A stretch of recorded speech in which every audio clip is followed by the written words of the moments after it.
आज की हमारी कहानी रुद्रपुर की है।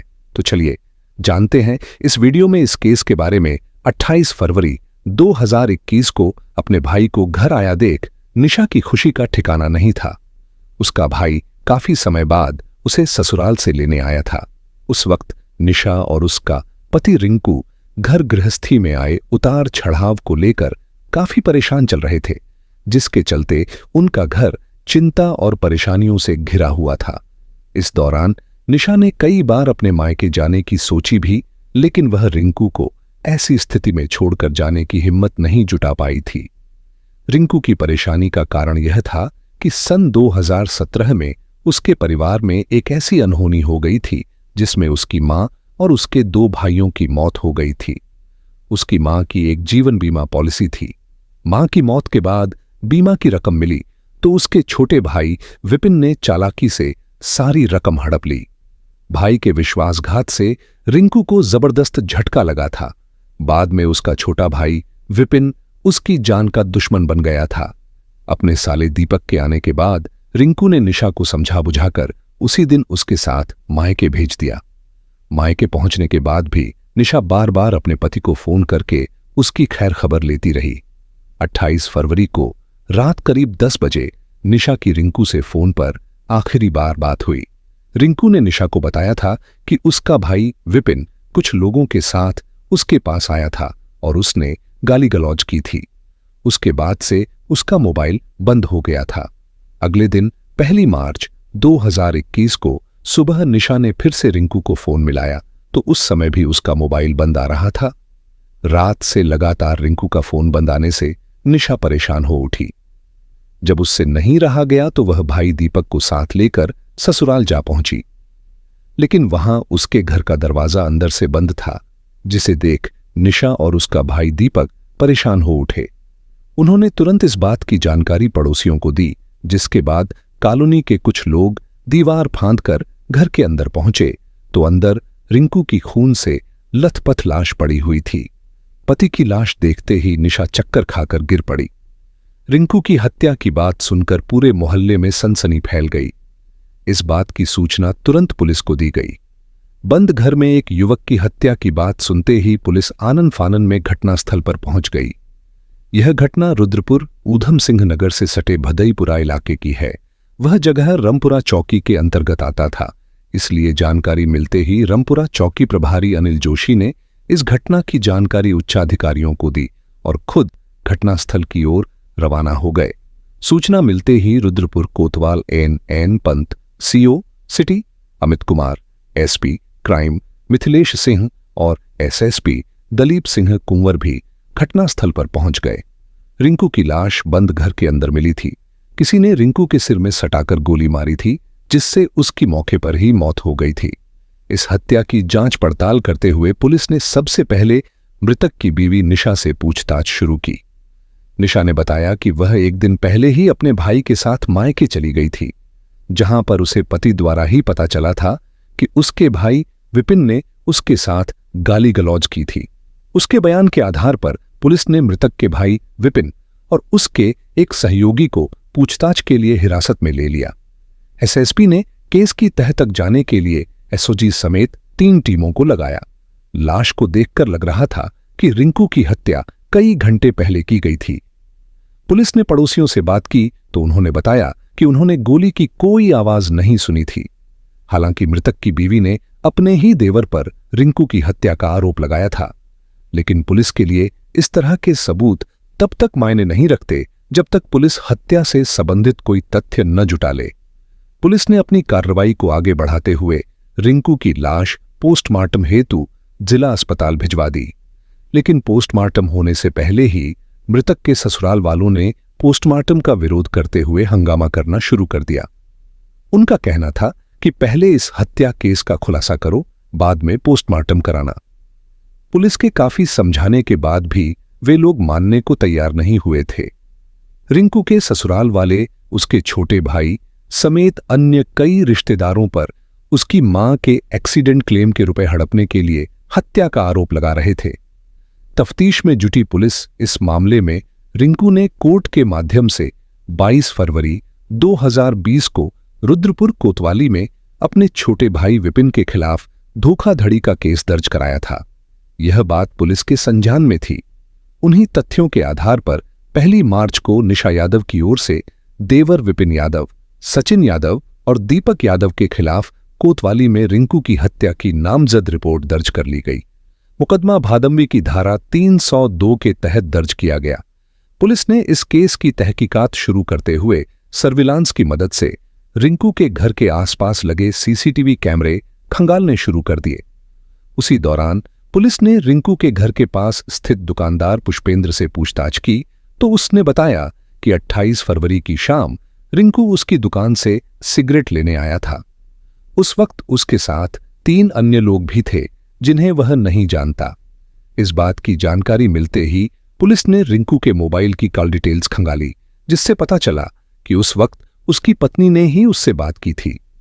पुलिस ने निशा से पूछताछ की तो निशा ने अपनी सफाई देते हुए अपनी तरफ से अपने 2 गवाह पेश करके साबित करने की कोशिश की कि उसके भाई और बहन ने विपिन और उसके साथियों को घर से तमंचा लेकर भागते हुए देखा था।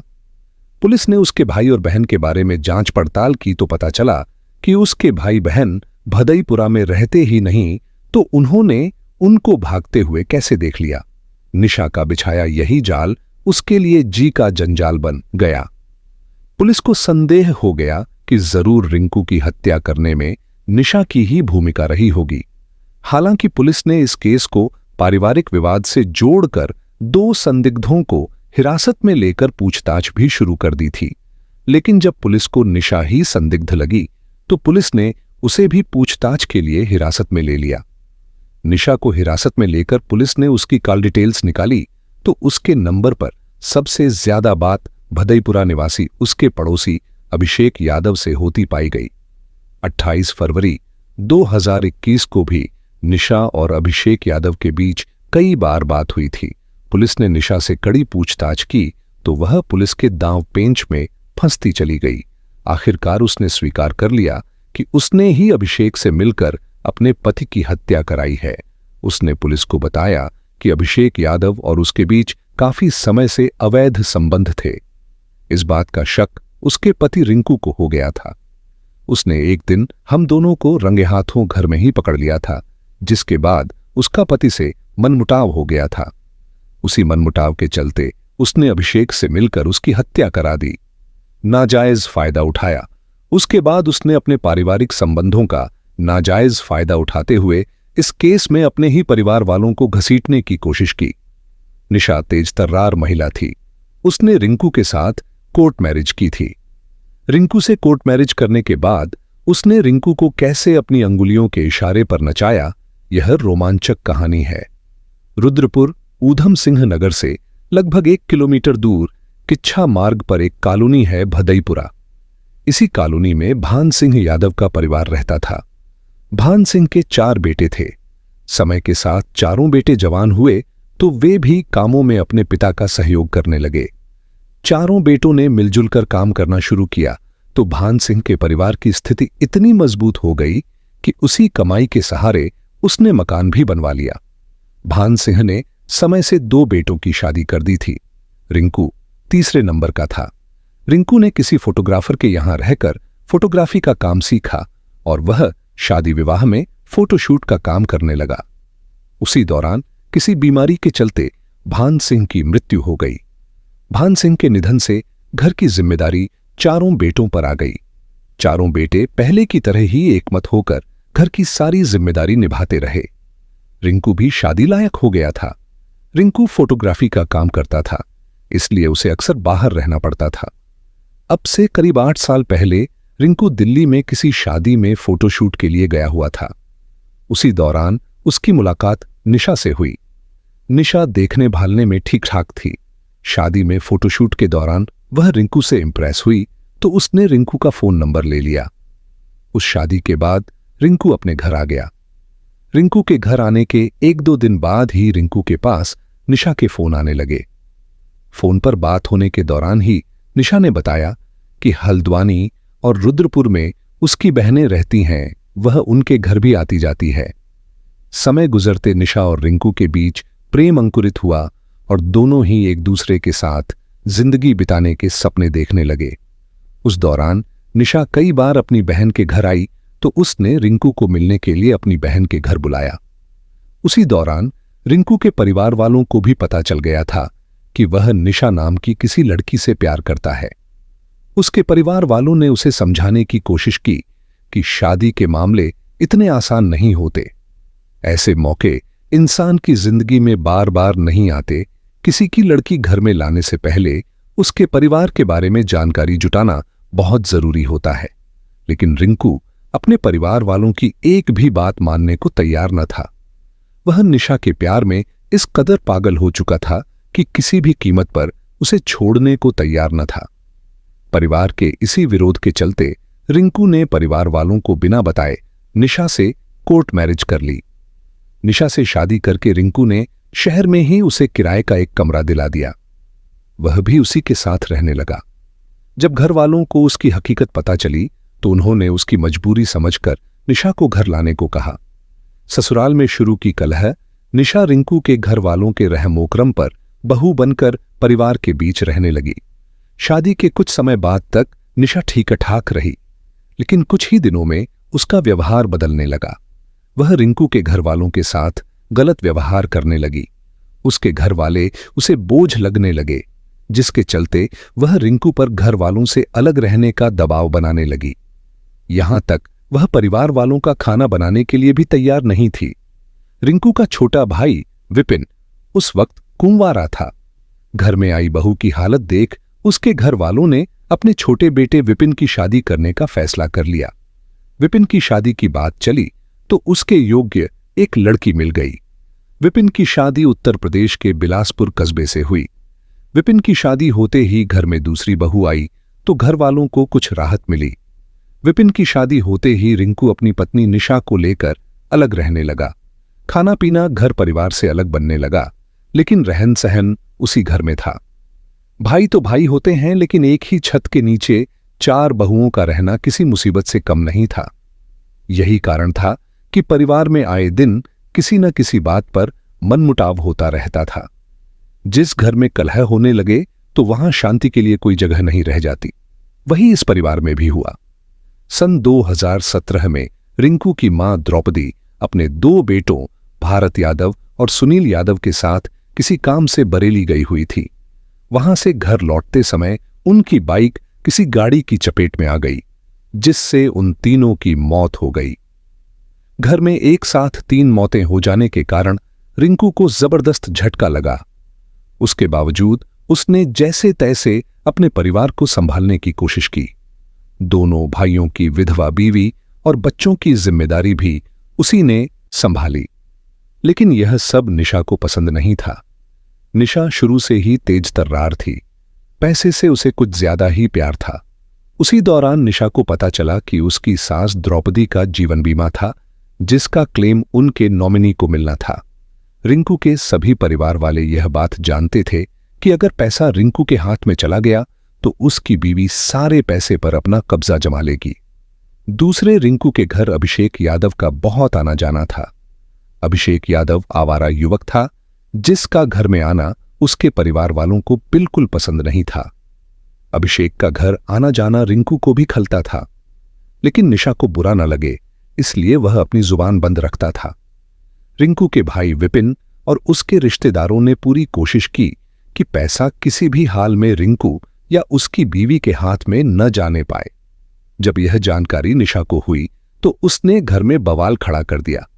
पैसे ने भाइयों में डाली फूट। अपने भाई की मजबूरी और अपनी भाभी के चरित्र और व्यवहार को देखते हुए विपिन ने LIC से मिलने वाली मां की पॉलिसी की रकम अपने खाते में ट्रांसफर करा ली।